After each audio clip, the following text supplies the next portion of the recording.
Bismillahirrahmanirrahim. Bir gün Hz. İsa Peyğəmbərdən soruşdular ki, Ya Ruhullah, İsa Peyğəmbər, limən tücalisu, kimlərlə oturdur eləyək, kimlərlə dostluq eləyək? Hz. İsa Peyğəmbər buyurdu ki, 3 dəstə şəxslərlə, 3 dəstə insanlarla oturdur eləyin, onlarla dostluq eləyin. O xüsusiyyətlərin biri budur ki, mən üzəkkirikumullahu rüyətuh.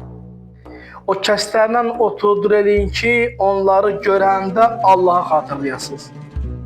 Yəni dostluğun xüsusiyyəti budur ki, o insanlara dostluq eləyəsən ki, onları görəndə istər-istəməz sən Allah'ı xatırlayasan.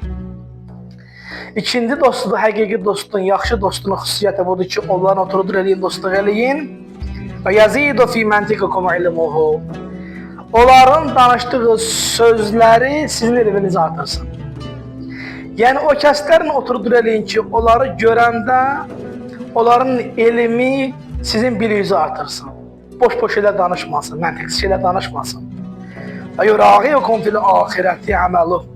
Və onların əməlləri, yaxşı əməllərini görəndə axirəti düşünəsiz. Yəni onların xeyir işlərini görəndə və savab işlərini görəndə dərhal sizin yadınıza axirət düşər ki, ilahi, yəni axirət var. Bu nə gözəl insandır ki, axirəti üçün belə xeyir işlər görür. Baxasan onun xeyir işlərinə, sənin axirətin yadına düşər.